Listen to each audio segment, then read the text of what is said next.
Mais um Natal aqui no Nonsense Football. A gente poderia fazer um conteúdo sobre Joel Natalino Santana? Ou quem sabe até sobre a Natalina? Manda uma mensagem pra galera aí, ó. Natalina. Valeu, Natalina! Mas a gente optou mesmo por um outro tema. Se você gosta de futebol europeu, certamente já ouviu falar no Boxing Day. Não.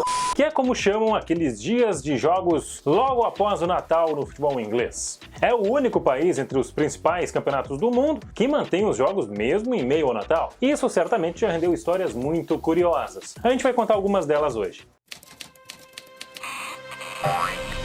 Antes de mais nada, se você está começando agora aqui no Nonsense Football, caiu aqui de paraquedas, eu sou Matheus Schenck, esse é o NSF, um conteúdo sempre especial para você, estamos aqui todas as semanas, conteúdos num viés mais alternativo e diferentão, com muitas histórias para você. Então, a gente só tem um pedido para você, né? Deixar o seu like e também se inscrever no canal. Eu disse que era um pedido, mas eu falei dois. Digamos que um é extra de Natal. Entre 1889 e a década de 50, o Boxing Day do futebol inglês era ainda mais bombado do que hoje. Atualmente, os jogos acontecem entre os dias 26 e 28 de dezembro, mas até a década de 50 tinha muito mais jogo nas principais divisões do futebol inglês. Havia jogos de ida e volta nos dias 25 e 26 de dezembro. Eu explico. O Fulham, por exemplo, enfrentava o Watford no dia 25 de dezembro em casa. No dia 26, o confronto se repetia, mas na casa do Watford. 2 jogos em 24 horas. Na real, a história do Boxing Day está ligada muito fortemente à história do primeiro clássico da história do futebol. Estamos falando de algo que rolou em 1860. O futebol sequer tinha regras unificadas naquele ano, algo que aconteceria só em 1863.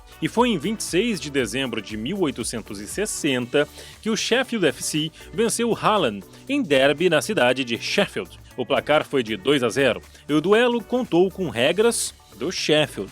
É isso aí, meio que naquela época cada clube tinha sua própria regra. Em 1889, aconteceu a segunda edição do Campeonato Inglês. E a Liga então criou essa ideia de jogos de ida e volta bem no meio do Natal. Eram tempos de raros feriados nacionais, então ter tantos jogos assim permitia que os torcedores pudessem acompanhar mais partidas. Mais gente que não costumava ir nos demais jogos, porque não tinha como se liberar do trabalho, podia acompanhar os caras batendo uma bolinha. E justamente para facilitar a vida dos torcedores que tinham que se deslocar de um campo para o outro nesses dias, a Football League criou então a ideia de clássicos nesses dias. A sequência de resultados conta pouco nestes jogos. Lesões e cansaço geral desempenham um papel importante. A equipe mais feliz é aquela que possui os melhores reservas.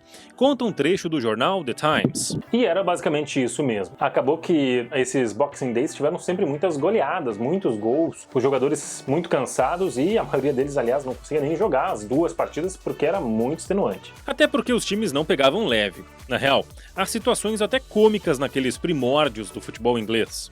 Em 1890, o estádio Ewood Park estava pronto para receber o clássico amistoso entre Blackburn e Darwen. Mas clássico amistoso não existe, né? O Blackburn queria usar reservas para poupar os principais jogadores, e o time visitante então se recusou a jogar. A demora para começar o jogo causou uma ira nos torcedores do Blackburn, que literalmente invadiram o campo, quebraram as traves e destruíram parte das tribunas do próprio estádio. O jogo foi cancelado. E em meio à Primeira Guerra Mundial, há registros ainda de jogos femininos, que serviam para arrecadar fundos para os hospitais locais. É neste cenário que surge o Dick Kerr Ladies, principal time feminino ali no final da década de 1910. A equipe era formada por mulheres que trabalhavam na indústria de munições da cidade de Preston, e elas chegaram a reunir 10.000 pessoas num amistoso em 25 de dezembro de 1917. Naqueles tempos, a religião também tinha um fator primordial no meio dos jogos do Boxing Day. Muitos jogadores, aliás, pediam para não atuar devido ao feriado religioso do nascimento de Jesus. E havia até um clube com problemas para jogar nessa data. O terreno onde o estádio de Highbury tinha sido construído era arrendado por uma escola de teologia e, pelo contrato, o Arsenal não podia atuar em datas religiosas. Isso mudou só em 1925, quando os Gunners compraram o terreno. No primeiro Boxing Day do clube em casa, o time fez 3-0 no Notts County, em 1925. Você que está nos acompanhando aí gosta de uma cervejinha?